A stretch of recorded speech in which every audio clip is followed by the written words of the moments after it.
So now we will move to a very interesting Insead study based on the theory of a BMW garage, Gregor Gimi and Jörg Niesing. We will talk about venture client model. So please welcome on stage Gregor and Jörg. Thanks, Katja. Let's grab a seat. We make it quicker than expected, no worries. No, it's late on a Friday and the champagne is waiting outside. But before we dive into the model, so good to have you, Gregor, fantastic. I mean, he was the founder of the BMW startup garage, but as you can see, now managing director at 27 Pilots. So he took out the venture of BMW. You will talk about this later. But before we dive into this, we heard a lot about innovation, and Mr. Beaver said it this morning as well. And now we want to dive into, but how do we do innovation? And the venture client model is a new approach, how you can be innovative, in particular as an incumbent, and how you can cooperate with startups.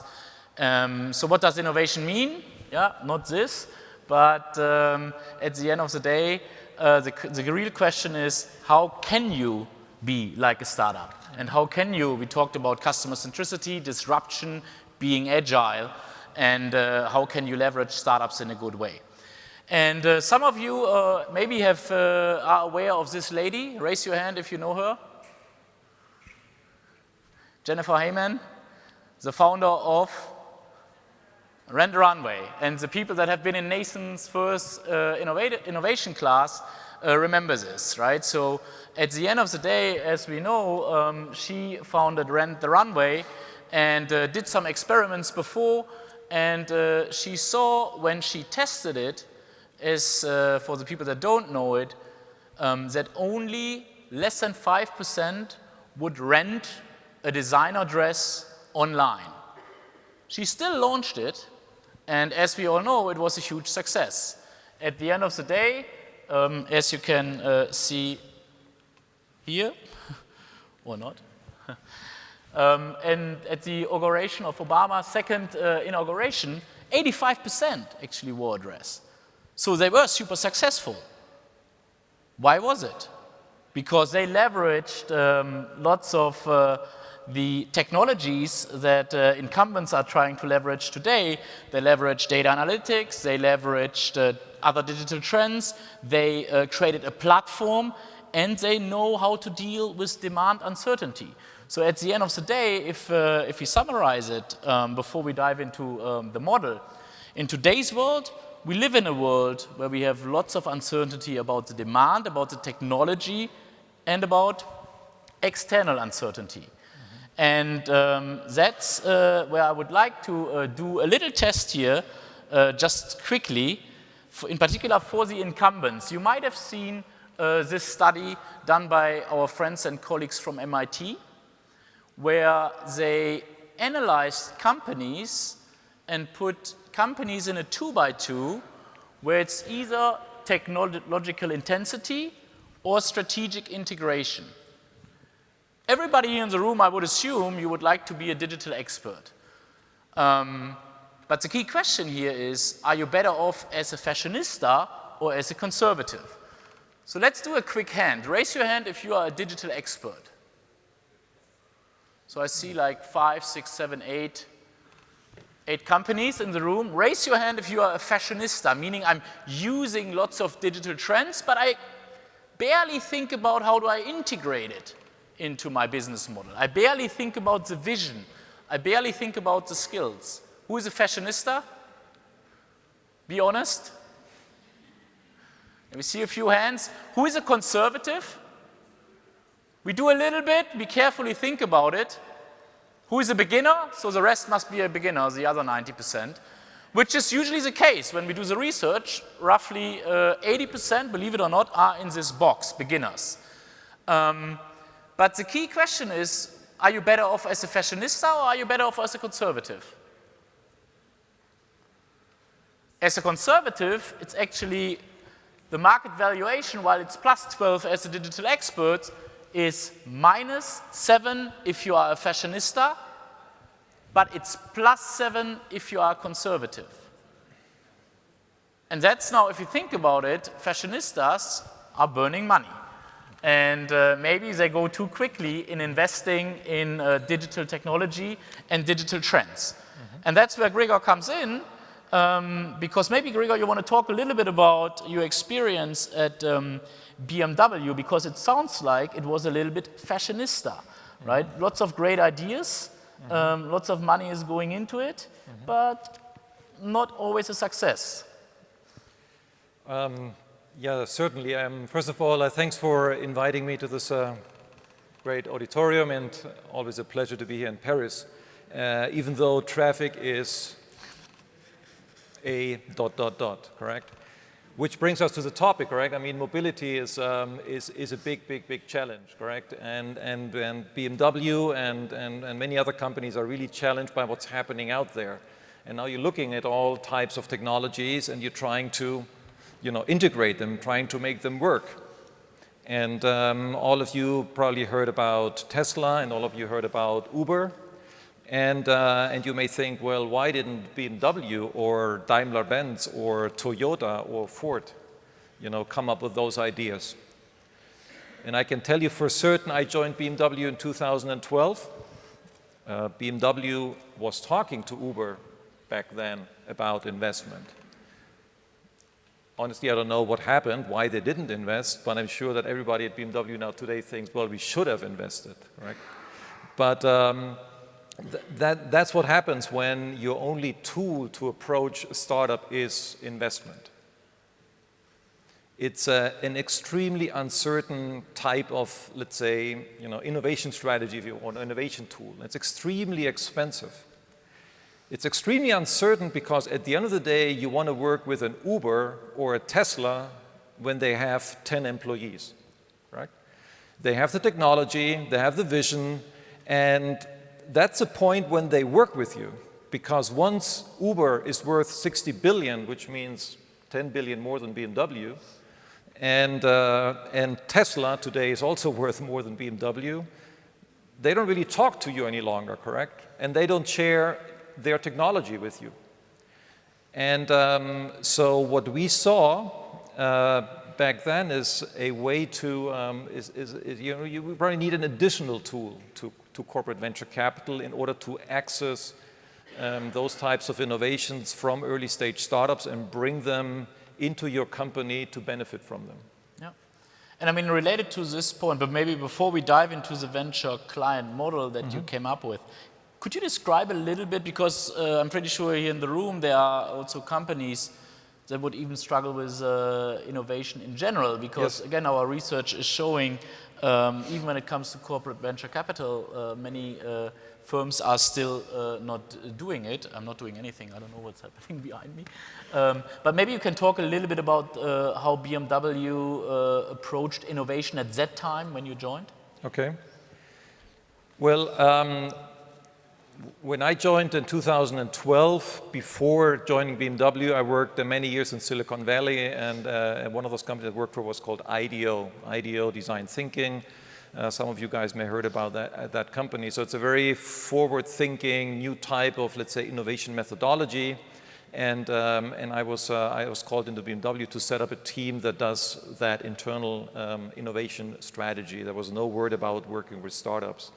So the BMW itself, I think, compared to many other companies, is very advanced in innovation. So they spend, to give you a figure, there's about 20,000 engineers in R&D. They spend about 7 billion in R&D. That's R&D, that's not sales, correct? It's R&D. So it's a lot of money. We just heard from this retail startup before that the combined sales of his clients is 20 billion. So that's, just to give you a comparison. So there's a lot happening at BMW in terms of getting innovation in, and you would have everything from extremely early stage labs, where you would build XYZ types of cars. You would work with whatever fuel cells. You would work with new architectures. You would build prototypes. We have a factory zero in the middle of Munich, where we build new concepts, new cars that nobody ever sees, and many of those never even make the light of day So there's a lot of money and a lot of people, a lot of effort flowing into BMW, and that's both really technical research, technical R&D, technical innovation. It's also very much human-centric. So the team that I built, what we did, we didn't really look at the technology. We tried to look at 20 years into the future. How will behaviors, how will needs change? And based upon that, we built scenarios. And from there on, we then looked into what technologies are available in order to make that happen. So innovation was happening. And on top of that, you have lots of interactions with universities and with research institutes, anything from Fraunhofer, Max Planck, MIT, Stanford, Caltech, the big German universities. So everything is really covered extremely well, except one, which is startups. And just to give you a sense of the innovation potential that lies behind startups, startups have a yearly budget of 300 billion. Okay, that's 300 billion per year that venture capitalists invest in startups. And obviously, if you're an investor and you give money to a startup, that's R&D budget, generally, correct? Because they need to develop this product, they need to bring it to market. So that would we, in a big corporate, that we would book this under innovation budget. So 300 billion. But the more important thing is that it's not only 300 billion, it's about how many startups per year? Like millions. Nobody really knows the exact number. Now you're looking at an extremely interesting, let's say, crowdsourcing thing, correct? So you have 3 million people worldwide who set up companies. Now the interesting fact is that out of those 3 million who start companies, only somewhere around 50,000 get funded. Okay, so it's significantly easier to get a job at McKinsey or to even become an astronaut than to get funded in venture capital, with venture capital. Even though, it's claimed out there that it's easy, it's not. A Silicon Valley VC gets about 10,000 business plans, he puts money into 10 per year. So it's extremely selective. Now, what that tells us as a company is that there are people out there who are extremely smart, who come up with a lot of ideas, who have great technology and great research behind. And we have somewhere around 2,000 venture capital firms worldwide, multiply this by 10 employees on average, somewhere around 20 to 30,000 guys who do nothing but analyze those ideas for free, correct? So it sounds like the trigger really was that you at BMW, you didn't have the chance to look at enough startups. Exactly. And maybe you can describe a little bit then the venture client model, how it works, and maybe other triggers that encouraged you to implement it. So think again, you have an extremely interesting resource of innovation called startups that you didn't leverage before, because before you looked generally at your incumbents, at big suppliers, at your own R&D team, at universities. And now there's this fourth source, startup companies. You have so many around them. So how do you get 50, 100 startups per year into BMW? So to give you a benchmark, to get technologies via the investment approach into your company, a company like Next47, as investor like Next47, Siemens, a $1 billion fund, they make 8 investments in 2 years. That's 4 startups per year. They do the investment. It doesn't mean that there is a transfer of the technology. They would only transfer about 1 of those companies. So I was looking for a model where I could transfer, where I can bring in dozens and dozens of technologies into BMW. And the investment approach seems to be something, useful for many things, but to transfer technologies from many startups fast and efficiently, it seemed not to be the appropriate model. And what I invented here based upon this was just something very obvious to say, what do startups want from a corporate? And the startup wants really just 2 things from a corporate and nothing else. One, the corporate buys my company, acquisition. And the second is the corporate buys my product. They don't want a corporate really to invest. They only want the corporate to invest if that leads to an acquisition or if that leads to a purchase. They don't want the investment just because it's cool to have a corporate sitting there as a shareholder. So I said, well, instead of offering them to buy equity, I just buy their product. And now you think, well, that's obvious, correct? You would buy a product of a startup. But think about buying a product when it's not even ready. It's just a prototype. It's not even an MVP. It's a sensor that in 5 years will make it into the car that's that big, but today, when I, as BMW, purchase that sensor, is as big as this stage. And it doesn't cost $50, but $50,000. So you are extremely early in purchasing a technology from a startup so that your engineers get to work and get to test and get to see how that technology works in your company. And now the big thing, and I didn't really expect that to happen, is now you can scale the amount of startups you can bring in, because there's no startup on earth who says, I do not want revenue or a purchase order from a BMW. But there may be many startups who say, I don't want BMW sitting and having my shares. Because if BMW owns part of my shares, then maybe Audi will not buy me, correct? So, but if you go there and say, look, I'm BMW, I'm going to be your client. And I'm going to be your client, venture client, because I'm buying your product even though it's not ready. It's not certified. There isn't even a price for it. And you cannot prove that your company is going to be around in the next, be able to deliver the sensor for the next 7 years, and you're going to be delivering 1 million of those sensors on a yearly basis and in a just-in-time fashion. They can't do any of that, even that we as BMW said, we want to buy your product, we want to become your client without putting you in an accelerator that just basically stops the speed of innovation. An accelerator, funny thing, correct? Without putting you in an incubator. We want to buy your product right away, even though it's not ready. And that proved to be extremely efficient and extremely successful in terms of also the BMW engineers now suddenly had lots of technologies from startups at their disposal, and they could now play and test and use that technology. So that definitely means initially there's no financial investment. Could be at a later stage, it sounds like. Exactly. There's no financial investment as a condition. That's extremely important. You do not approach a startup and say, I will buy your product if you allow me to invest. That generally means that you're only getting desperate startups.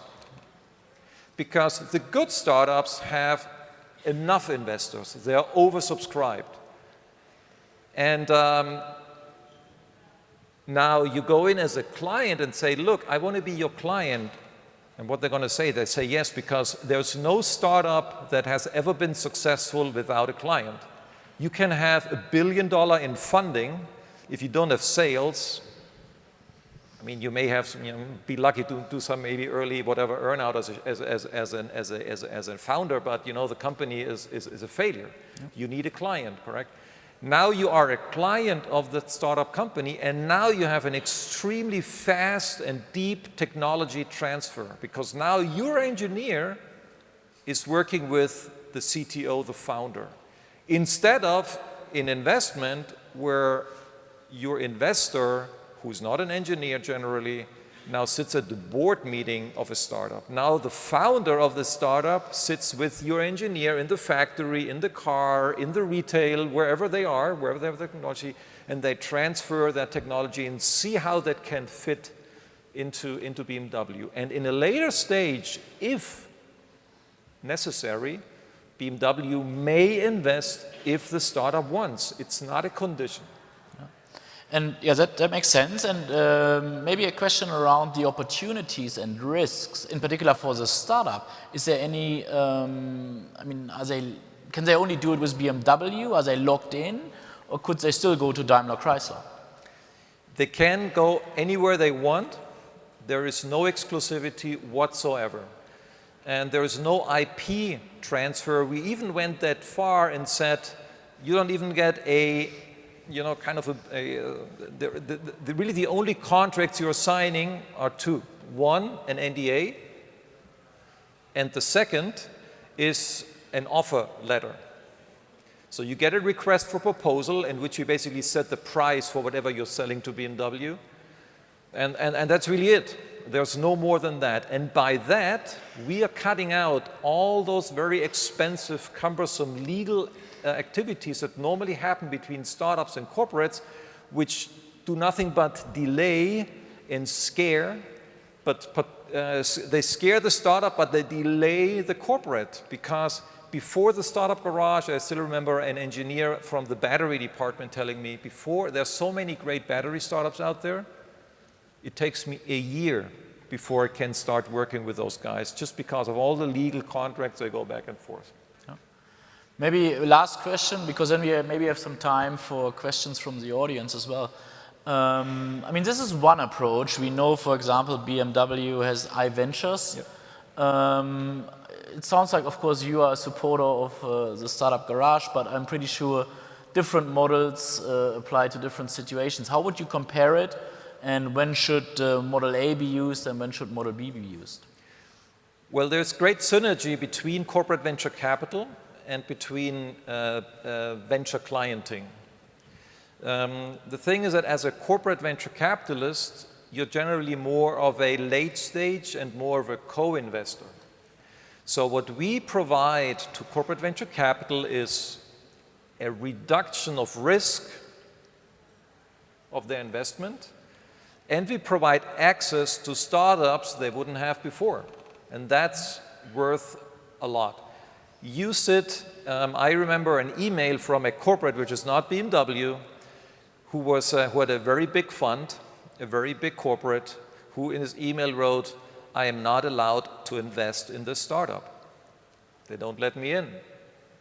So, so what happens now? If you as a corporate, you're also a client of the startup. Now you can go to the VC of your corporate and say, look, first of all, there is less risk because I'm already buying the product and I tested it. You know, it works, it's great. So there is secure revenue. But most importantly is, please meet the founder and talk to him about investment. Because before, if you don't have any relationship with a startup, even though you're a big corporate, you show up in Silicon Valley with your huge billion-dollar fund, nobody cares. Because $1 billion in Silicon Valley matters nothing. It's small. And now what you do, you're trying to be, you know, with Sequoia and Kleiner Perkins, Andreessen Horowitz, and you're trying to get into those deals if they allow you to get in. So you don't have the direct access to the founder, and the founders that are sitting on top technologies, you know, who can pick, why should they talk to you as an investor? Yeah. So it's a really great synergy in terms of, if as a corporate you have the luxury to be able to have a fund, if you add to this a corporate venture client unit, then you're suddenly boosting also the investing opportunity for your company. If you don't have money, because you know the set up a fund is pretty expensive, then through the venture client model can work by itself, and you can access startups even without investing. No, thank you. Very, very insightful. I mean, the case we are writing is not published yet. The trigger was literally this study by MIT.